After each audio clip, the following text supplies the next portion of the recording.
all of us have some type of list. A list for our relationship, the list for our business, the list for what time we should get married and when we should be able to build the house and when we're gonna have kids. We have these lists. And what God told me is that I am not a God of your list. He told me, he said, Michael, many of my children are disappointed in relationships because they have made their list and they're asking me to be Santa Claus, to be the tooth fairy.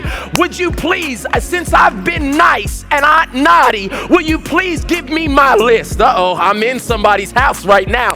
And God says, I am not the God of the list.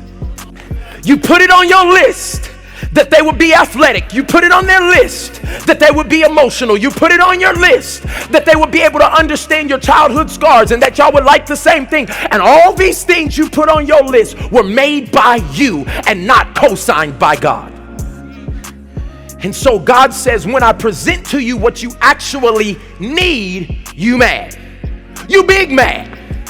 Because my way for you, the Bible says, is not the way you would choose.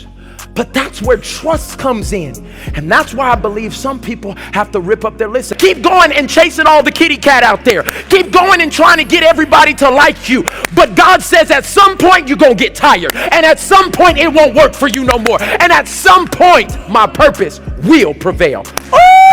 Somebody needs to hear me. Why are you talking that raw, Pastor Mike? Because I'm hoping to shake you out of those cycles you've been in. It's time for you to rip the list. I need somebody to, if this is your list, it's time to rip the list.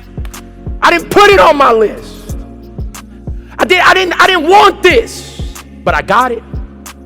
And what happens when it doesn't look like what I thought?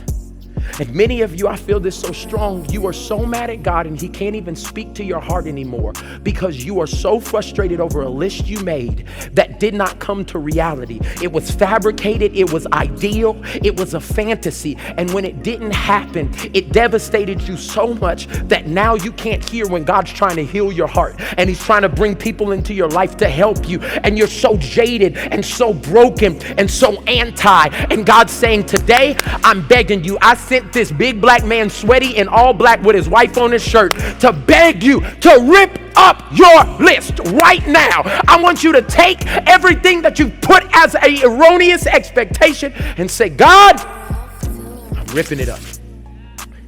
Some of us are so comfortable, I'm talking to people right now, that God has to allow hurt to move you from your home. Some of y'all are so good with being in a mediocre relationship that God has to allow their true colors to come out for you to be put on blast enough to move out of that situation.